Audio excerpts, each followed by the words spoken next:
Hey, welcome to Bluejay Banter, a new season of Bluejay Banter right here, live from the Let It Fly Sports Bar in downtown Omaha.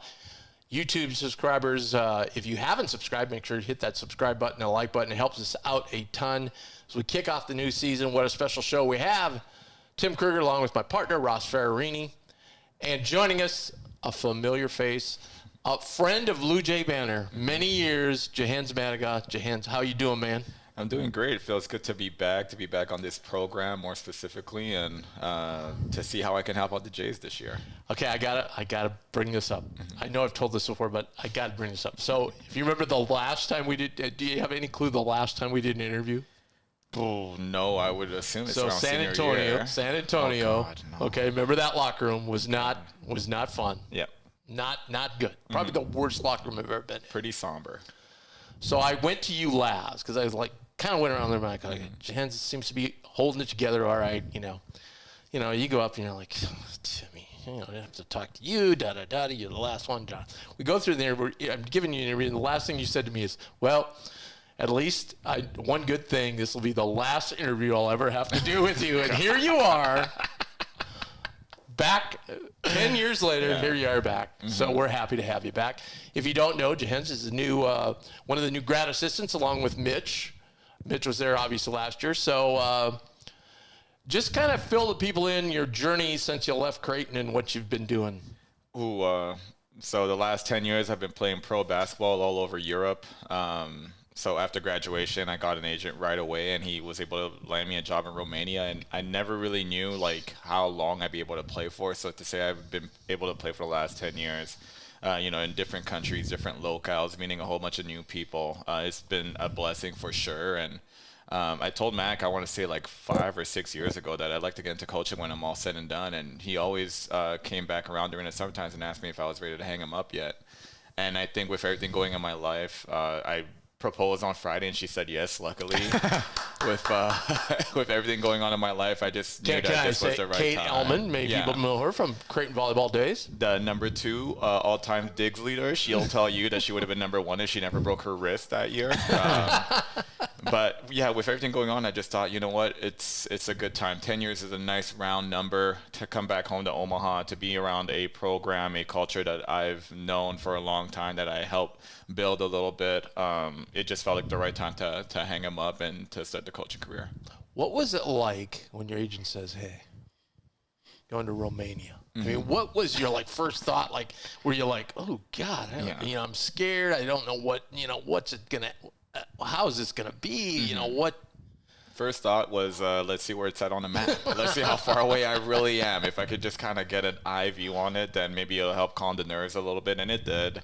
And then next off for me was reaching out to people who potentially had played there before. And luckily for me, a guy from Ottawa who played Canadian sports back in Canada. He's from Ottawa, very close to me and my family. Him and my oldest brother played together club ball growing up. So I reached out to him because he had just finished playing there the year prior to. His name's Gary Gallimore, and he kind of gave me the lowdown of what to do, what to look out for, and congratulated me on taking a step that a lot of people are a little bit afraid to take. It's not easy to pack up and go and leave your family and friends for 10 months at a time and to be in a place completely differently, culturally, the language that they speak from where you're from. So that was my initial thought, but once I started talking to people and getting the right information, then it kind of helped me calm down a little bit about everything. What was your most pleasant surprise about Romania? Pleasant surprise, I guess how good the basketball was. You never really know the quality of players that they have over there, their level of talent, but those guys, they turn pro at 16, and that's all that they do. They do that until they turn 40, and then they end up getting a little grocery store, and they run that for the rest of their lives. But the veterans that I had on my team were all 28 and older, I think, that year. So I got to learn a lot from them about, what the pro game is supposed to look like. I only had one other American teammate, so him and I became really close. Shout out to Calvin Lewis. He's now the assistant at Troy University. He went to Houston as an undergrad. And he really like kind of sat me down like, hey, you've got a lot of talent. You can make a lot of money playing this game, but you've got to do this, and that. He's like, I've seen it before. Guys come in and they think that they're going to go right back to the NBA or whatever the case may be. But like really and truly, if you kind of own in on your talent and how to play the European style of basketball, you could be here for a long time. And I didn't really believe him at the time, but you know, what he told me turned out to be true. And I'm very thankful for guys like that along the way to help me out. How many stops did you make? I think Kane, I counted the other day, was 9 countries in 10 years, if you count doing TBT here with the Omaha Blue Crew.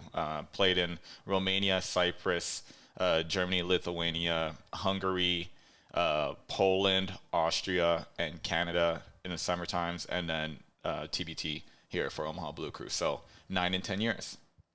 Some nice places there. Some pretty good places, Yeah, for yeah. sure. Germany was lovely. Like, I lived in Vienna for an entire calendar year. Like, that was awesome. A very, like, big-time cultural city out in Europe.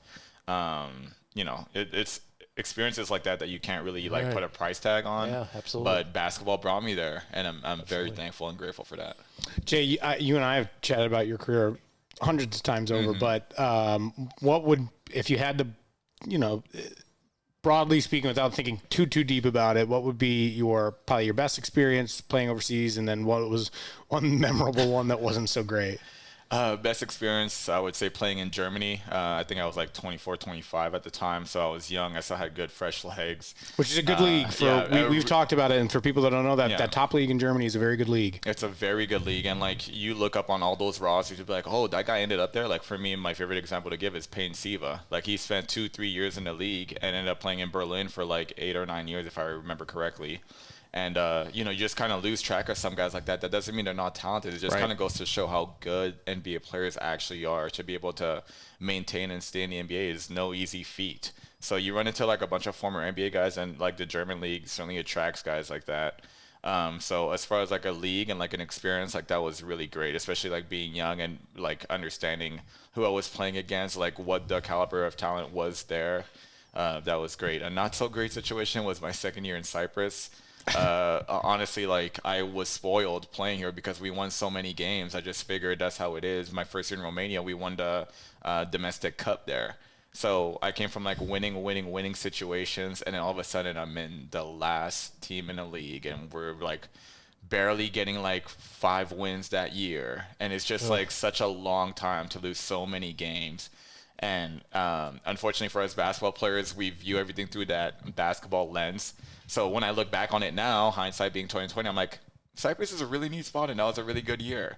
But in the time, in the moment, in the pocket of that season, I was like, man, this is the worst situation. Get me out of here. Like, I can't wait for this year to be done, because it was just so much losing. I just was not used to that. We're talking with Jahenns Manigat, obviously a key member of one of the greatest stretches in Creighton basketball history there. So now you're a grad assistant. What's like is there anything particular you're honing in on doing the grad work, or you're just generally, I've seen you've been there a few times, you're just all over the court, man. You and Mitch are just wherever you're needed. But do you just, is there anything specific Mac wants you to work with? Mitch and I are in charge of doing a lot of like the individual skills work, especially in this past preseason. I wasn't there for the summer because I was finishing up with a team up in Canada. So I hit the ground running with the guys around August 15th when I got back into town. And since then, we've been charging like getting guys into groups, doing individual skills work, making sure they're getting their shots up, you know, maybe on a late night, early morning, if they want to get some extra stuff up, they know that they could call us, text us, and, you know, we're supposed to be available for them. So that's really what my job was as far as like what Mac was expecting. But one thing I love about Mac is that he kind of throws as much as he can at you and just kind of lets you sink or swim. And for me, that was, you know, very significant because I had to go through a little bit of a grieving process of not playing anymore. And what that allowed me to do is, because I kind of had my hands in a bunch of things, from like cutting practice clips or like having individual film session with guys, like that just allowed me to not think so much about the playing side anymore and to really try to own in on trying to teach the game to the best of my ability. Obviously, you know, having played under Mac, I know what his expectations are, you know, what the strengths and weaknesses are of the team that we have coming up.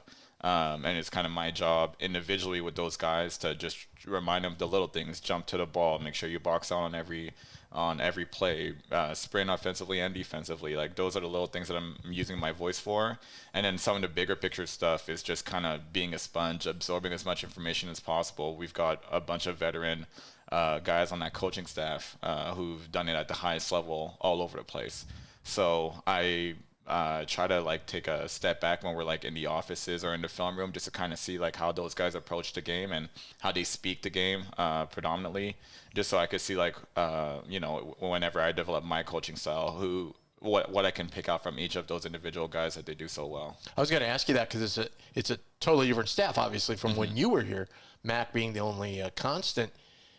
Coach Murph. Yeah, Coach Coach Murph, that's Coach right. Vanderloo were there too. Oh, yeah. Well, So, okay, well, they're all, Yeah, really No, like... but do you see any differences? One thing I want to kind of touch on, too, because I was talking with Murph about this on Saturday, is every year I come to these practices, and every year I think that the team picks up on the defensive aspect better and better and better and better every year. Is that something because I'm sure from when you played 10 years ago to now, the defensive end is probably what they're going through on drills is like it seems to get more intense every year too. Do you want to know the truth of that? Yeah. We're in the Big East now and we get better players. We get better defensive players than we did during Ross and I's Valley days. And, we have to acknowledge that. The athletes are better. The basketball IQ is just as high as it was before. I thought the Valley was a really basketball IQ specific conference where every coaches knew every other team so well, and they're able to pick apart a team if they really paid attention to scouting reports. And that's what we got a lot of the bulk of our success from. Was we were a very high IQ team who was unselfish and was willing to do the little things in order to win basketball games.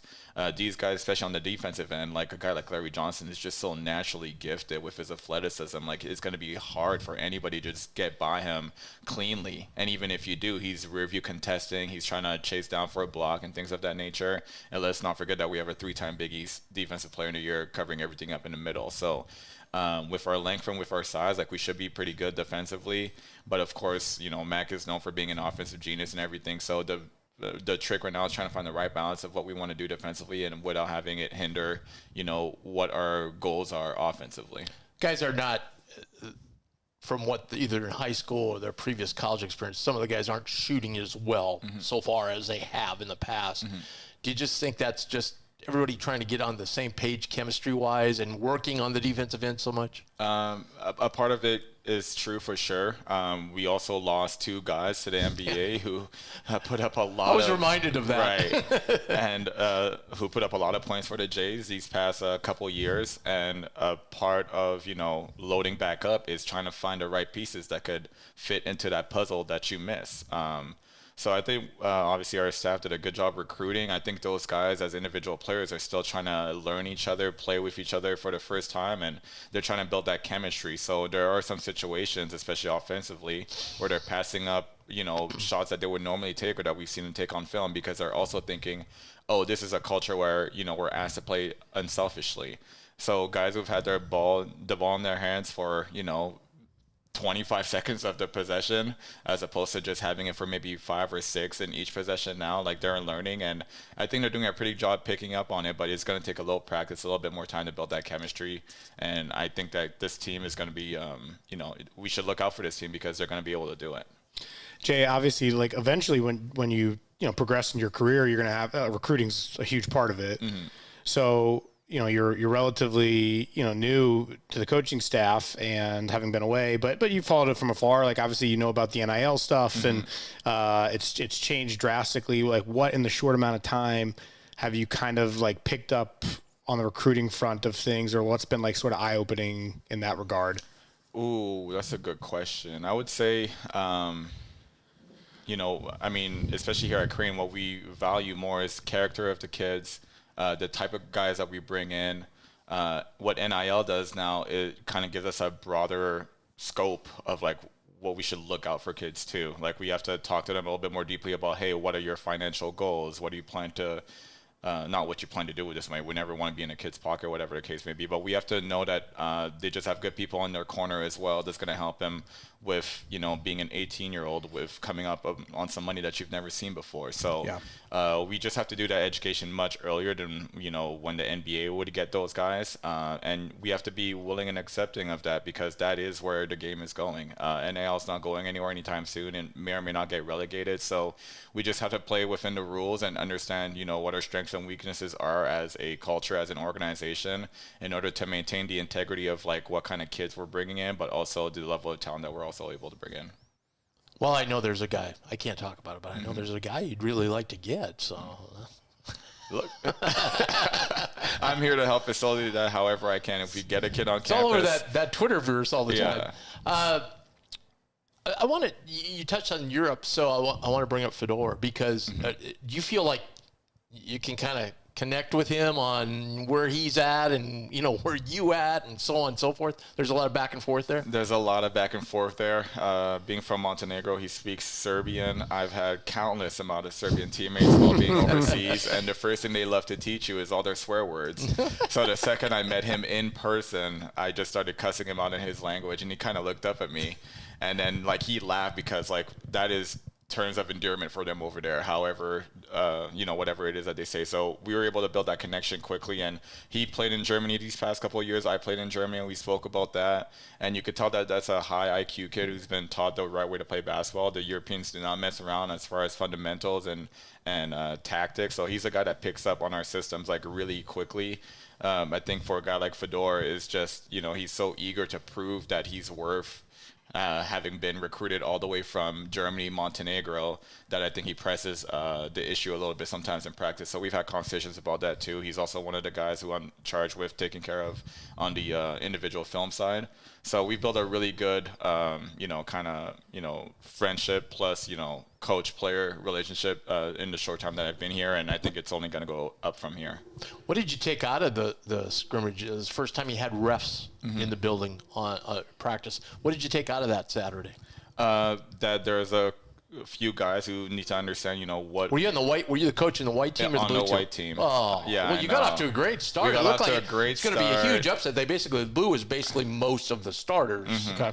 And they jumped out the 13-3 lead. So, But as these things tend to happen, blue team started creeping up on us. Well, and to be fair, you didn't have Fred available. So you were a little undersized against Kalk. What I took off from that scrimmage is, guys, especially in our system, they're still working on what we're trying to emphasize, thinking about it specifically about how we like to have our hands off when guys are driving so that we don't get these cheap fouls. The Jays led the NCAA in not fouling last year, and that's something that Mac has continued to stress will be a strength of ours because we have such great defensive athleticism. Plus, like I said, Kalki in the middle, Big Friend in the middle, those guys can clean up a lot of mistakes.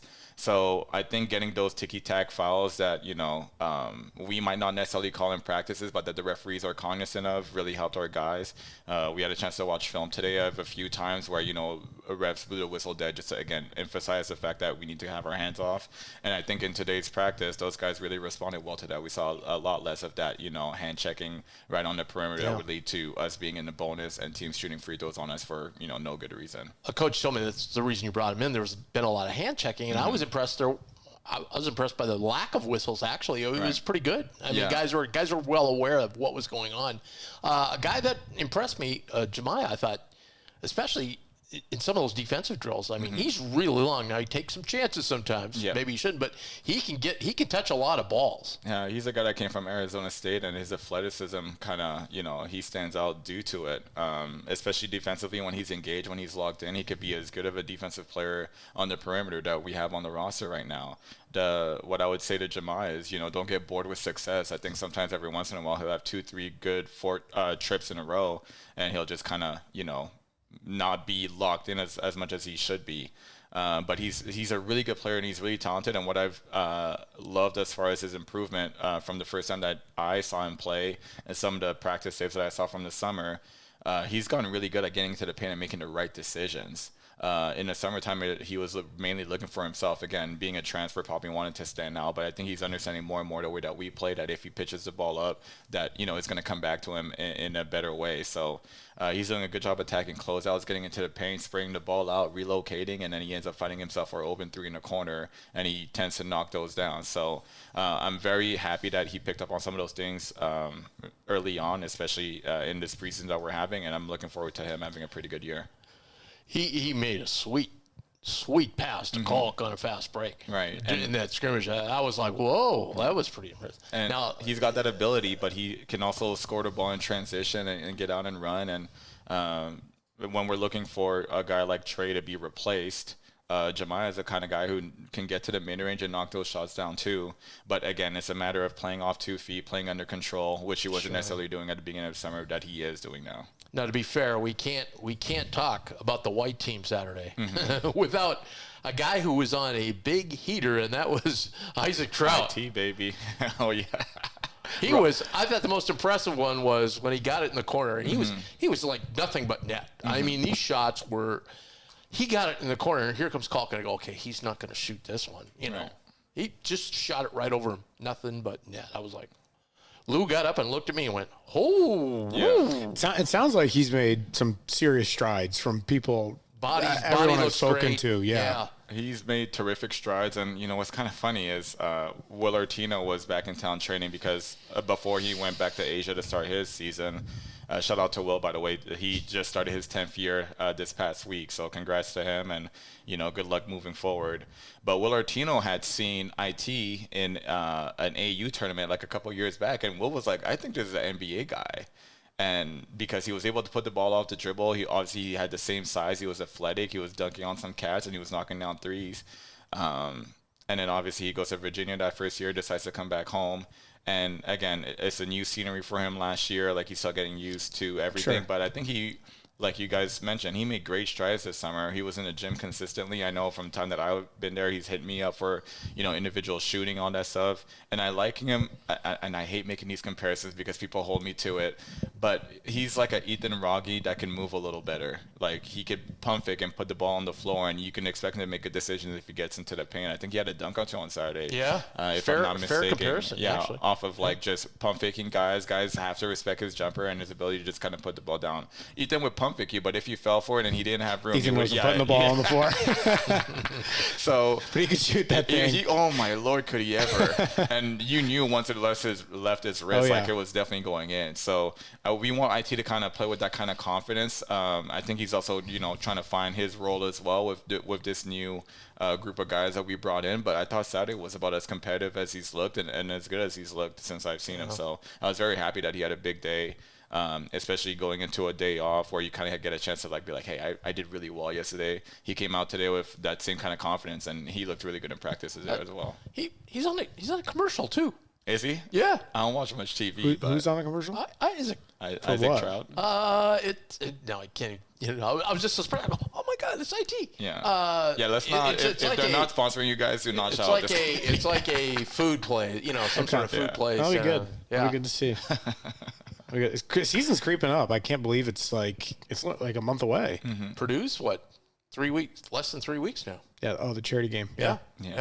And you got a scrimmage here in a couple weeks. I was just about to say, that'll be our first kind of test in that closed door scrimmage. Looking forward to what it looks like when we're not beating up on each other so much when we get to beat up on someone else. And I'm sure the guys at Iowa State are looking forward to that too. But yeah, this tends to happen, doesn't it? Where like season ends in April and we're just like, God, it's going to take so long and then before you know it, you blink and we're right back here. Well, that'll get the guys ready for the Big East facing that Iowa State defense. Oh my gosh, It'll be they're supposed to be. I think they're like preseason top 5 or 6, top aren't 10, they? Yeah, definitely. What one guy when you came in on the team this year, were you kind of surprised at how good? Maybe he's better than what you thought.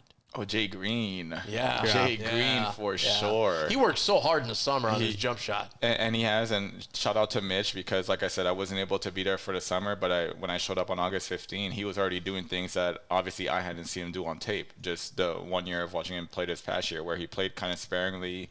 I thought he had some huge moments in Oregon that just kind of boosted his confidence. He went into the summertime on about as high of a high as you could. Being in the position that he was in from basically November up until that point. So I think he kind of realized that he's got an opportunity here. I think he surprises himself with how good he is sometimes. Like, he'll make a move or two where everyone's kind of like, oh, and then you see it on his face immediately, like, oh, that was really good. Like, he understands that. He kind of gets to the rim sometimes and be like, wait, there's nobody here. Right, you know? exactly. Like, and, he's a better athlete than you would give him credit for when you just kind of look at him and his size. Like, you would think it could be a little slower or whatever it gets to be, but he gets off the ground really well. He sprints up and down really well. And we found out that he's got a bit of a post game. So he's a strong kid, too. He is, naturally as well. Yeah. And, Jeremy, our strength conditioning coach, does great work with those guys over there. So, yeah, we found out that he could post the ball up a little bit, and we're encouraging Kalk to not hesitate so much if he catches the ball on the three-point line. So I'm looking forward to some of the high-low actions that Max rolled up his sleeve. Max got some set from 1782 that he saw on film one time that he's just going to pull out, and it's going to work perfectly. I remember we were playing St. John's my senior year, and we needed a bucket, and Doug ended up scoring it, but the inbound, I guess I'm going to give up some of our scouting report maybe, but the inbound play was called circle, and he literally said, guys, literally run around in a circle, and at any point, if any of you guys feel like you can open up someone else, set a screen for him. Ran in practice once, walked into the St. Joe's game in a moment that we needed it. Doug ends up making an N1-3 in the corner to put us up 2 or whatever, and then we had to get a stop, and Devin Brooks sealed it with some free throws. So I know Max got some stuff that I probably haven't even seen before either, that he's just going to roll out there with Jay Green and Kalk, and, it's probably going to work. Oof. Yeah, like I say, Jay Green looks great coming off the bus, man. He is. Yeah. He's a physical specimen. Yep. Jahenns, man, this is going to be the first of many appearances. I hope so. Thank you so much. Thanks, Jeff. Really Ross. appreciate it. Best of luck, and we'll be keeping in touch. His appearance sponsored by Equitable Bank. We take banking personally. Since 1882, Equitable Bank has evolved the technology, providing new and improved service to customers while always offering superior customer service and satisfaction. They're the bank of Bluejay Banter. They take away the headache of banking, personal checking made easy. So check them out. Go to equitablebank.com and open up an account today. You'll be glad you did. Also, very happy to once again have Equitable Bank on board and once again have West Pacific Dental Group. Dr. Hogan and his staff just do a tremendous job over there. And their friendly, experienced staff will make sure you always feel comfortable and well-informed.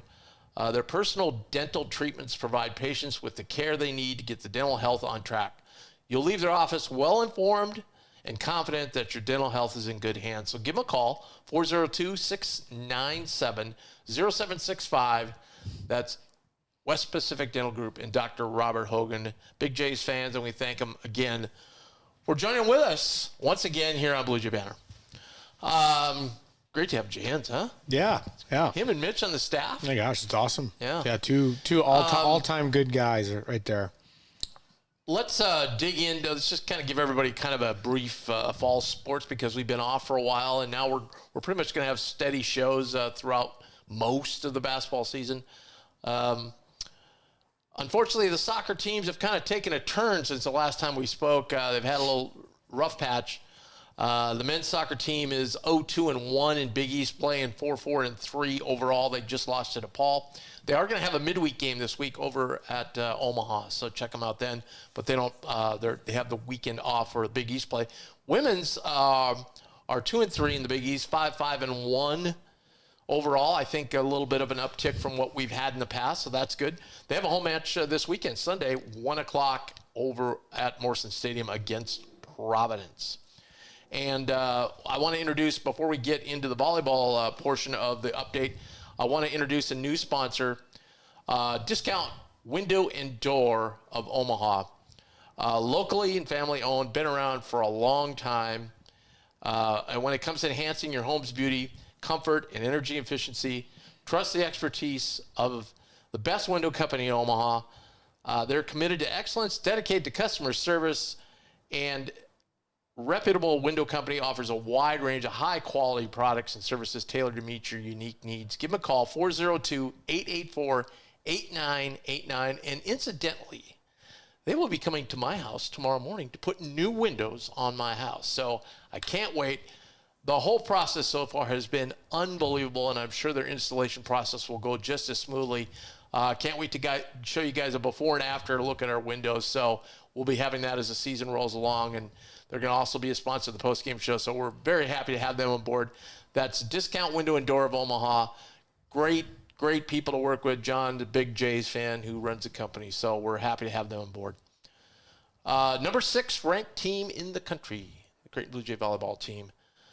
Pretty impressive. 13-2, and I know we're a little frustrated. They lost a 5-setter to Nebraska. We just can't get over that hump of beating them, and then they lost another match. But now you look back at the unbelievably difficult schedule they had, and to be 13-2 is remarkable.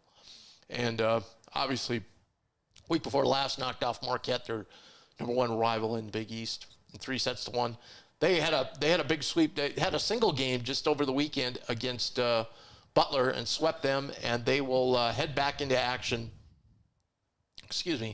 Head back into action Friday and Saturday. So a back-to-backer Friday and Saturday on the road at Nova and at St. John's. So check them out on Go Creighton. You can watch all the matches there.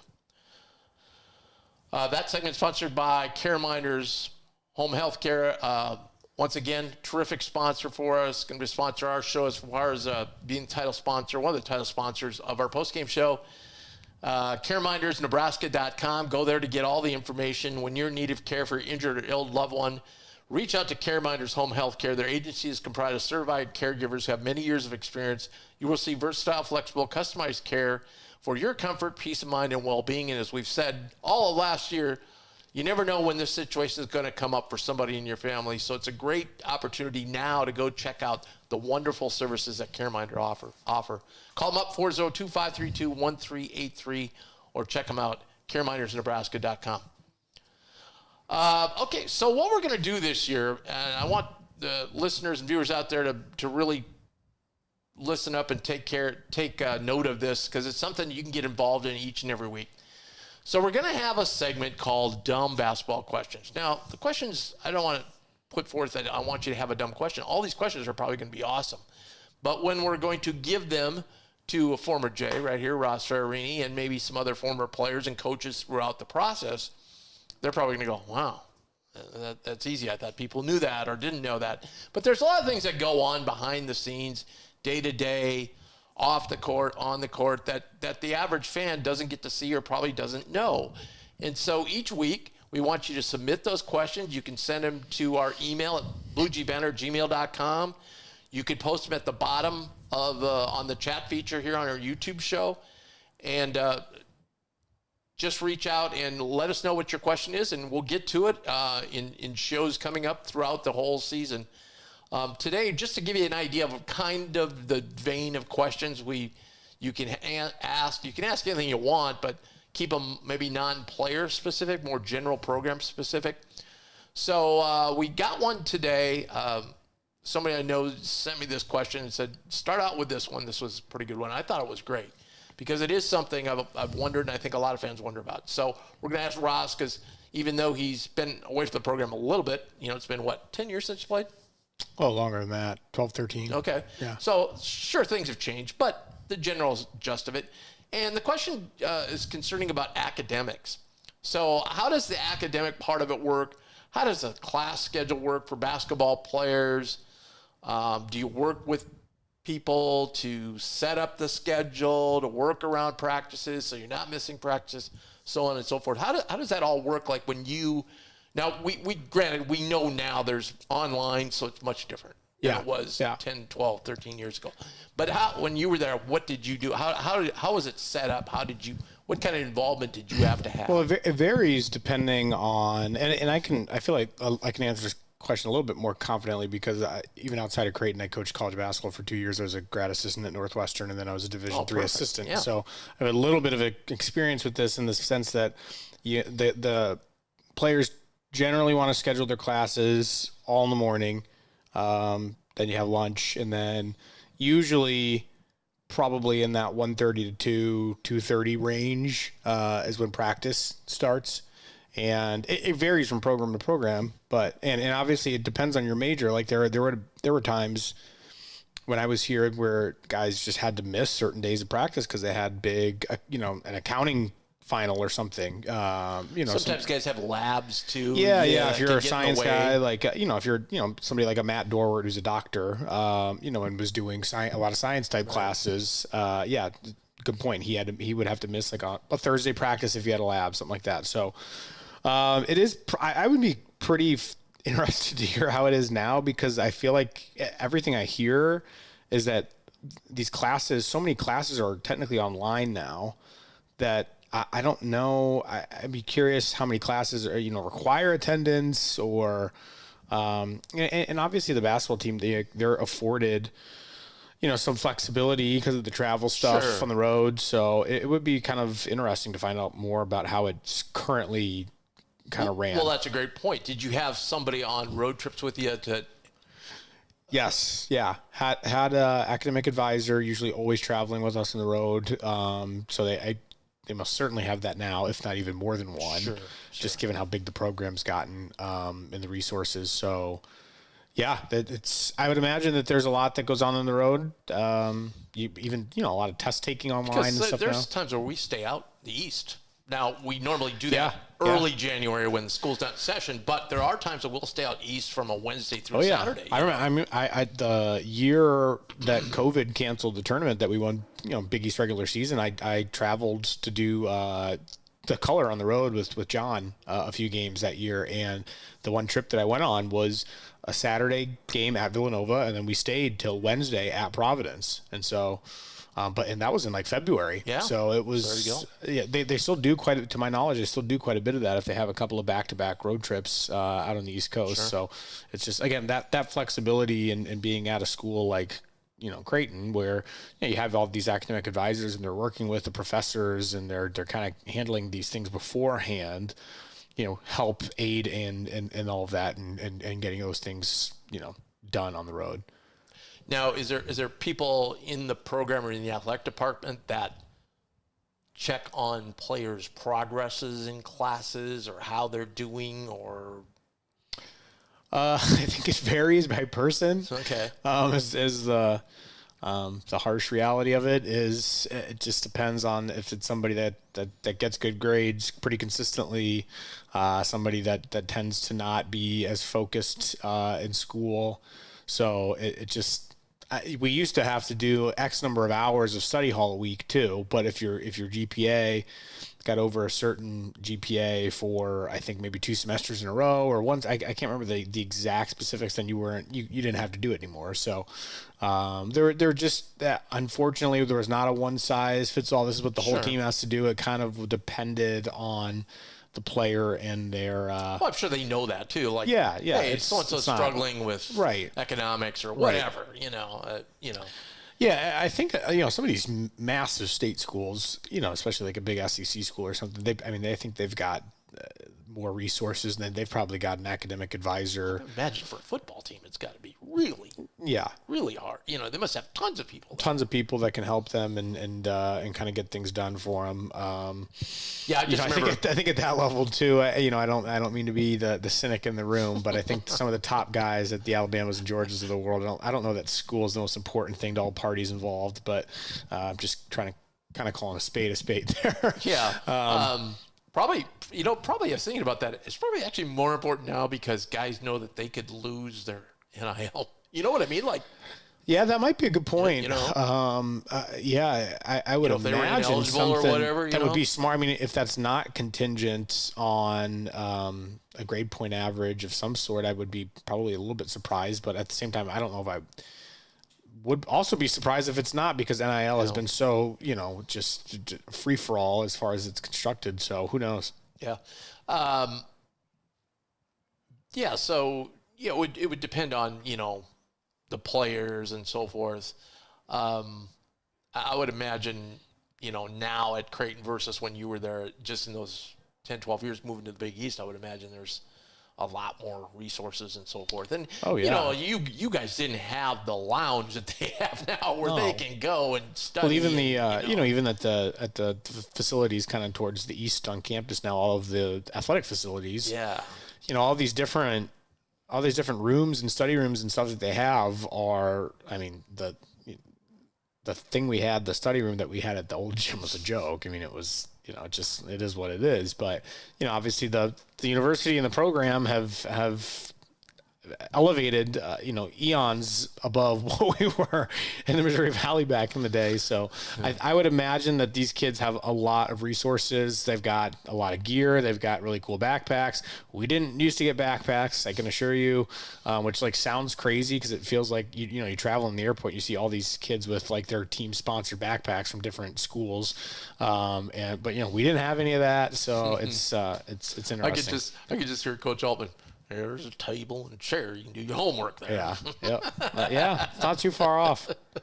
I was just thinking, when I asked you that other question, I was thinking about, you sometimes see on ESPN or wherever, coaches at practice, they have them all mic'd up, and you'll see somebody like Tom Izzo go over and go, hey, heard you've been missing some classes, So obviously, like you were saying, those big state schools, they probably have more resources to be able to check up on guys and go, hey, so-and-so's missed a couple classes. Something like that. I think if they don't have people, a lot of times what'll happen is these big programs, and don't even have to be a big program, but a lot of times the GAs and the student managers will do class checks. Probably do. They probably throw guys like Jahenns and Mitch. And sometimes maybe they don't do it for certain guys, and then all of a sudden, word and the gets thing out. I saw could have been a guy that was struggling, so they made a point hey, you got to go to this class. Right. So it, I'd be curious to how that stuff works. I mean, there were times where we'd have to run. Coach Mack would make us run if he found out people were skipping class, and so it was. I tell you what, I'll do some homework and I'll get the answer for this. Okay. I know the guy to call. All right. Okay. Someone to shoot you straight. Answers. Yeah, and we'll get. But anyway, that's the kind of questions that we think are interesting and don't know a lot about it. Even Ross, in the relatively short time he's been gone, things have changed so much with online classes and going to the Big East and so forth.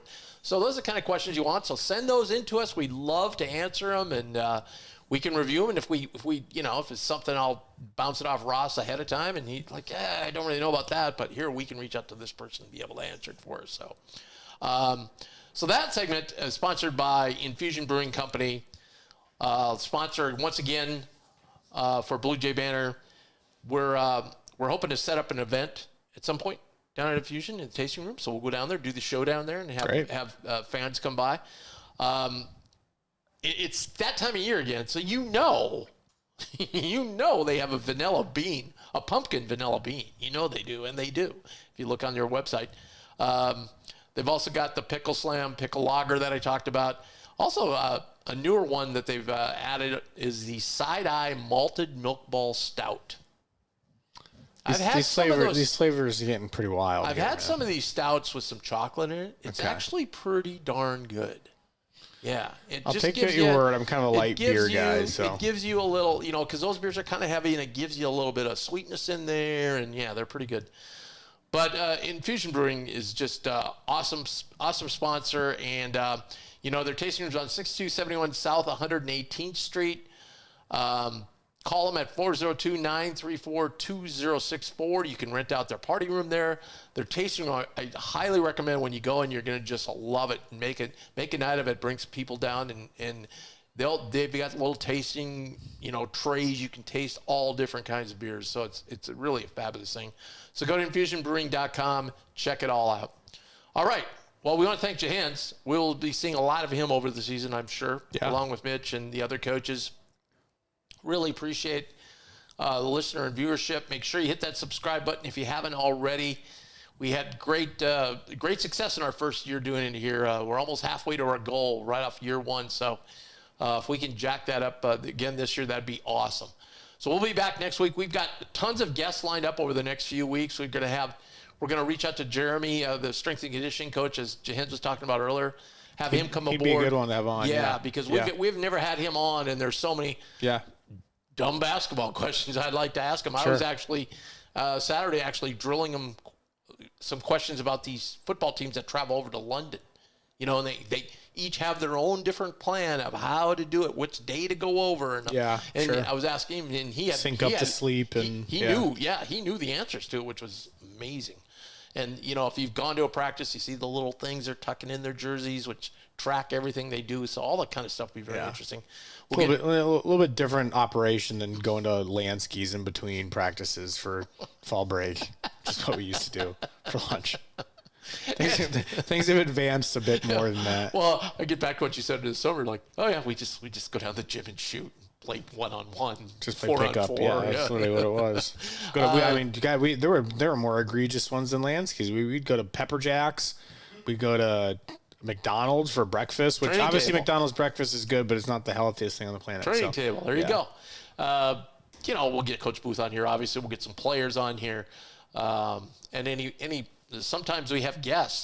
You may have seen, if you follow Bluejay Banter Twitter, you may have seen that the one, the only, the Hall of Fame legend, Kevin McHale, was at the very first practice, working with Kalk on some low post moves. And I went to Creighton Prep Sports Night and listened to him. Okay, it was awesome. He was a really good speaker. I was a bit surprised that he didn't talk much about Garnett, and I thought that somebody would have at least asked him a question about Garnett, and no one really did. It was pretty darn like Celtics time focused, which obviously there were some great stories from that. Sure. But that was the one thing I was a bit surprised about. Not much Garnett stuff, but he seemed like just a stand-up guy. He's great. I got a chance to talk to him for about 2 minutes, and being a Minnesota guy, from Minnesota, I had to bring up that I was old enough to remember watching him play in the state high school basketball tournament. That's funny. And going, gosh, you know, the guy's, his chest, I didn't say this, his chest was like this big around. Yeah. And then the next year I went to a game at Williams Arena. They had a back-to-back. They played Purdue the first day and Louisville the second day. And Purdue had Joe Barry Carroll, the number 1 overall pick. And the Gophers had Michael Thompson. And Michael Thompson just Clay's dad ate his lunch that day. Yep. And I saw both of those games, and I brought that up, and he immediately goes, oh, yeah, we played Louisville the next day, right? And he remembered that. Yeah. That was his freshman year. Yeah, he seemed like he was kind of a hoops guy. I mean, really a hoops, like remembers all those different games. I brought up Billy Packer, Al McGuire, and Dick Enberg, and to a lot of, like, D. Marinas. He's like, who?